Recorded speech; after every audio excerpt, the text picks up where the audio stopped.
Hi there, I'm Zach Kircher, and you're watching Kircher Talks Entertainment. Before I start closing the door on 2024 with my end of the year rankings, there's one last movie that I want to review. For one particular video that I made back in 2020, a fair amount of the commenters asked me if I planned on talking about Vengeance Most Foul, or if I had at least seen it. And yes, I have seen it. given that I'm a massive fan of Wallace and Gromit, and my ranking video of the other films is my most viewed video on this channel, yeah, of course I was going to talk about this movie. I mean, I hope you can understand me wanting to chase after that bread, you know? It takes a lot for me to actually be excited for new movies these days, so believe me when I say that the newest Wallace and Gromit movie was one of my most anticipated movies throughout the past year. Having grown up on Aardman's films, I would be quick to admit that some of their movies are better than others, but they've never missed when it comes to Wallace and Gromit. I genuinely love everything that the bumbling, cheese-loving inventor and the greatest dog in cinema have starred in. All that is to say that I was optimistic for their latest misadventure on Netflix, and thankfully, it's pretty much on par with everything else in the series. Me, my wife, and my parents all had a blast with this movie. Now, does it reach the heights of something like The Wrong Trousers or The Curse of the Were-Rabbit? I'm not so sure, but that's the thing. It's not necessarily fair to expect a sequel to prove itself right out of the gate, when the previous movies have had decades to kind of marinate in the pop culture conversation. Needless to say, as of now, I think the latest Wallace and Gromit movie features the same distinctively British wit and creativity that we've grown accustomed to over the years. The classic type of humor that Nick Park's films have been peppered with is absolutely there. Cheeky puns, clever pop culture references, slapstick, you name it, this movie probably has it. The humor is woven into every aspect of the film, and it resulted in a sustained high level of energy during the relatively brief runtime. To me, there are few things funnier than watching Feathers McGraw doing chin-ups in his cell.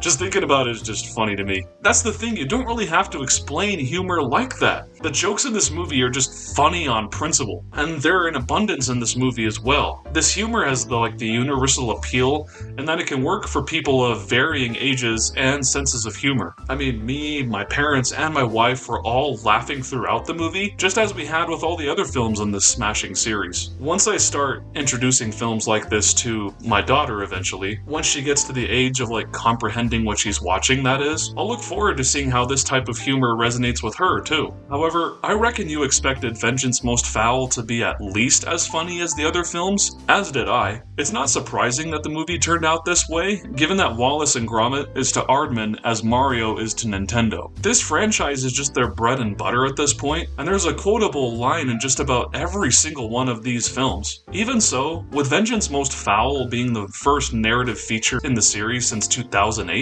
how exactly does its story stand out from what came before? After all these years, what exactly drove Nick Park and his team to come back to Wallace and Gromit other than the sake of, just making a new one? Well, this is where some of my more, shall we say, complex thoughts on the movie come into play. You see, each of the main Wallace and Gromit films after A Grand Day Out have all touched on the idea of technology being used for good or bad. With Wallace being an eccentric but well-meaning inventor, his kooky tech often gets him and Gromit in trouble. However, with Vengeance Most Foul, that theme is not only more overt than it ever has been, it's also never been more timely. The reason for this is centered on Wallace's newest invention called Norbot, a robotic garden gnome that is essentially a walking Alexa. Feathers McGraw manages to hack Norbot while he's still imprisoned in the Preston Zoo, and as you can well imagine, hijinks ensue from there. So yes, Wallace and Gromit is now the latest media franchise to tackle the prescient topic of AI.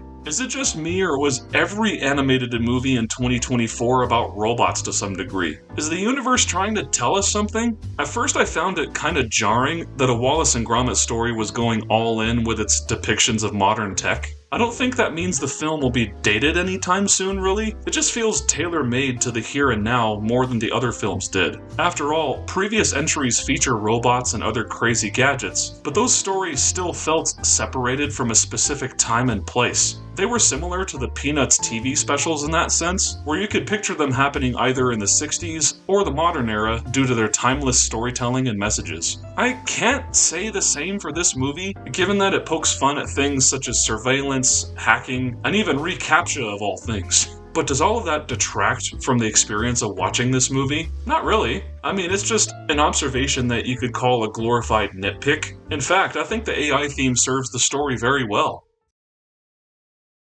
Like I said earlier, the advent of Norbot is just another example of Wallace's inventions getting him and Gromit into trouble. The usual hilarity and goofy antics that you would expect from these stories are in full display here. You also get mystery, intrigue, and even action scenes in abundance. It helps that Feathers McGraw's presence in the story is a welcome one. I would assume that the folks at Aardman knew that including him in the story could have been a case of key jingling and nothing more, since his overall screen time ends up being neither excessive nor vapid. Just like with the wrong trousers, he serves as a villain that is threatening, iconic, and hilarious in equal measure. I mean, just look at him petting that seal like he's Blofeld or something. His purpose in the story works not just for the sake of entertainment value, but also for reinforcing the themes of technology that impact Wallace and Gromit's shared livelihood. Wallace has always been depicted as a well-meaning tinkerer that can occasionally go too far in his pursuit of creating something that benefits everyone. His invention of Norbot is no different in that sense, for this speaks to a message that is much more nuanced than just saying AI is bad.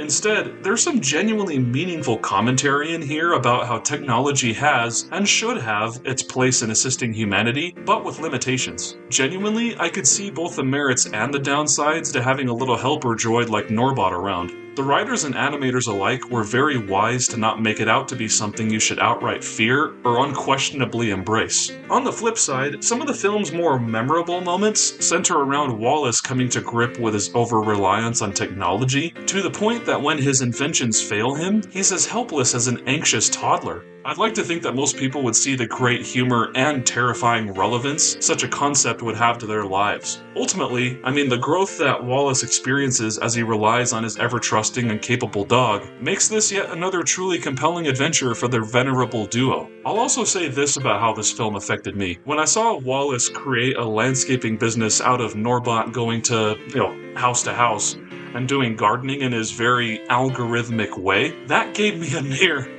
existential crisis, dude. Landscaping is a very, therapeutic hobby of mine, and I even did it as a side hustle for quite a while. For me to then see a little robot run around and take care of, entire residential yards in a matter of seconds threw me for a loop. I mean, it's obviously exaggerated for the sake of comedy, but since technology has gotten to the point that self-driving cars are an actual thing now, I mean, I see Waymos driving around my neighborhood for goodness sake. Robots taking over trade work doesn't really seem like that far-fetched of a concept now, so that's the kind of double-edged sword sort of humor that this movie has in store for its audience. But at the same time, my main takeaway from this film is that technology is here to stay, and we should do our best to use it in such a way that the human element is never lost. After all, consider this movie in and of itself. I'm sure Aardman would have used computers to enhance things such as lighting, visual effects, and shot composition. There's no shame in animators using modern technology to make something as painstaking as stop-motion animation easier to work with. At the same time, the beautiful imperfections we've come to love from Aardman's films are still there. All of the characters in this movie are still models covered in clay, and you can see fingerprints on said clay as they move and contort. Vengeance Most Foul may be a technologically enhanced claymation,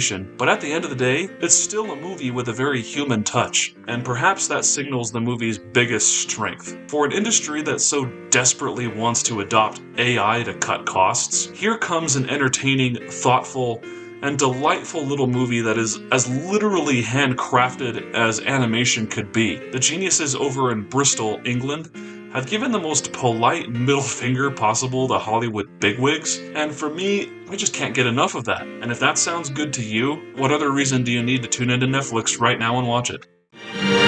Cheers, me old pal. But yeah, that's it. Thank you so much for watching. If you enjoyed this review, I would appreciate if you can give it a like, comment your thoughts on the film itself, and subscribe to the channel. Doing all of those things really does help me out, and I'll see you all in the next one.